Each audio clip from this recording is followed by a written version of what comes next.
Magandang araw! Sa video na ito, tatalakayin natin ang buod ng ika-48 kabanata ng Noli Me Tangere ni Dr. Jose Rizal na may pamagat na Ang Palaisipan. Pag-aaralan din natin ang mga mahahalagang pangyayari, tauhan, tagpuan, talasalitaan, at aral, mensahe o implikasyon na matatagpuan sa kabanatang ito. Makinig at manood ng mabuti dahil marami kayong matututunan mula sa makasaysayang akdang ito ni Rizal. Simulan na natin. Dumating si Ibarra sa bahay ni Kapitan Tiago upang dalawin si Maria Clara at ibalita na siya ay tinanggal na sa pagiging ex-komulgado.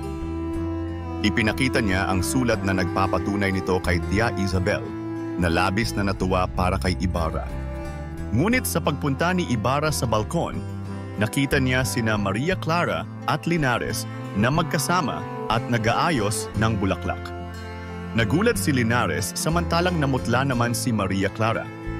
Pagkatapos sabihin ni Ibarra ang dahilan ng kanyang pagdalaw, makikita ang lungkot sa mukha ni Maria Clara kaya agad na nagpaalam si Ibarra at nagsasabing babalik na lamang siya bukas.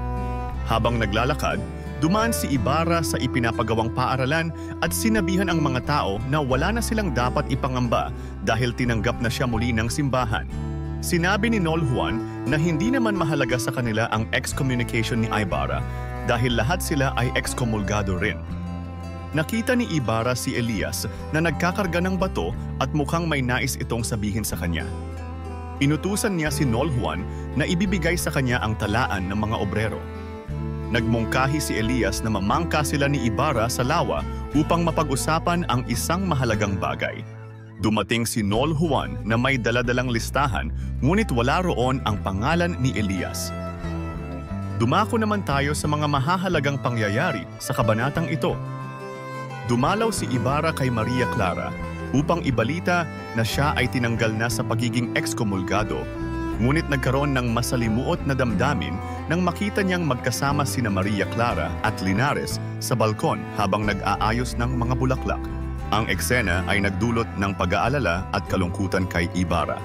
Habang naglalakad si Ibarra patungo sa ipinapagawang paaralan, ibinahagi niya sa mga obrero, lalo na kay Nol Juan, na wala na silang dapat ikabahala dahil siya ay muling tinanggap ng simbahan.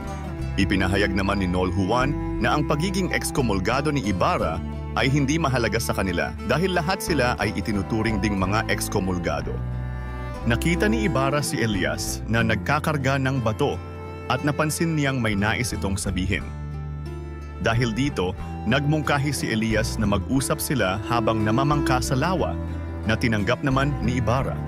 Pagdating ni Nol Juan dala ang listahan ng mga obrero, napansin ni Ibarra na wala ang pangalan ni Elias sa talaan. Mga mahahalagang tauhan. Ibarra, ang pangunahing tauhan na dumalaw kay Maria Clara upang ibalita na siya ay tinanggal na sa pagiging ex-komulgado. Nagpakita siya ng malasakit at kabaitan sa mga tao, lalo na sa mga obrero. Maria Clara, ang kasintahan ni Ibarra na tila nag-aalala at naguluhan sa kanyang damdamin nang makita si Ibarra at Linares na magkasama. Linares, isang binatang iniharap kay Maria Clara bilang potensyal na manliligaw. Nagulat siya sa pagdating ni Ibarra. Tia Isabel, ang tiyahin ni Maria Clara na labis na natuwa para kay Ibarra nang malaman niyang tinanggal na ito sa pagiging ex-komulgado. Kapitan Tiago, ang ama-amahan ni Maria Clara na masayang tinanggap ang balita tungkol kay Ibarra. Nol Juan, siya ang tagapangasiwa sa pagpapagawa ng paaralan at ipinahayag niya kay Ibarra na ang pagiging ex-komulgado ay hindi mahalaga sa kanila. Elias, isang tauhang nagtrabaho bilang obrero sa paaralan na nagmungkahi kay Ibarra na mag-usap sila habang namamangka sa lawa. May mahalagang bagay siyang nais ipaalam kay Ibarra. Dumako naman tayo sa tagpuan ng kabanata. Ang tagpuan ng kabanatang ito ay sa bahay ni Kapitan Tiago at sa lugar ng konstruksyon ng paaralan. Ngayon naman ay talakayin natin ang mga talasalitaan sa kabanatang ito. Ex-komulgado, isang tao na itinakwil ng simbahan o inalisan ng karapatang panrelihiyon dahil sa paglabag sa mga tuntunin ng simbahan. Balkon, Isang pook na bukas at mataas na bahagi ng bahay, karaniwang may rehas na nagsisilbing lugar para sa pahingahan. Magiliw, malambing o maasikaso, isang ugali ng pagiging maganda ang pakikitungo sa kapwa. Kariton, isang uri ng sasakyan na hinihila ng tao o hayop, karaniwang ginagamit sa pagdadala ng mga mabibigat na bagay. Obrero, manggagawa, karaniwang tumutukoy sa mga tao na gumagawa sa mga proyektong pangkonstruksyon o paggawa ng anumang pisikal na trabaho. Talaan, listahan ng mga pangalan o impormasyon na maayos na inilagay sa isang dokumento o papel.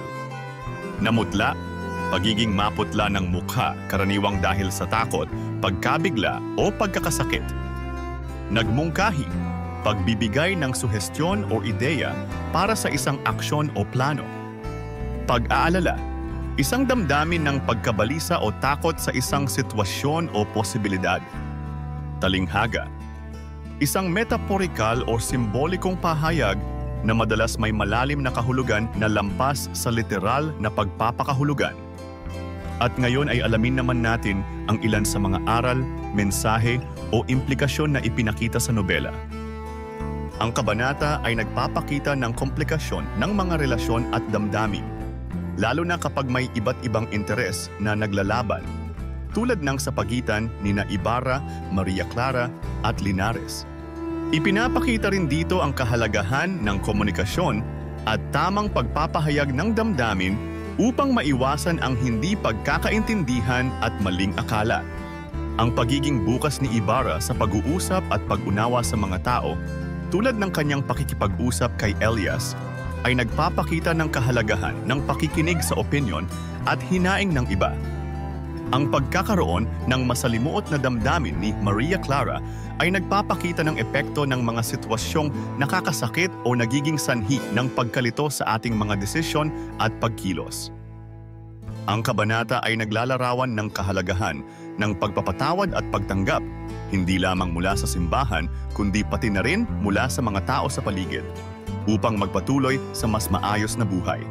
At diyan nagtatapos ang ika-48 kabanata ng Noli Me Tangere, ang palaisipan. Ano ang natutunan mo sa kabanatang ito? I-comment mo na ang iyong sagot. Inaanyayahan ka din namin na i-like, subscribe at i-click ang notification bell para lagi kang updated sa mga susunod naming videos. Hanggang sa muli, maraming salamat sa panonood.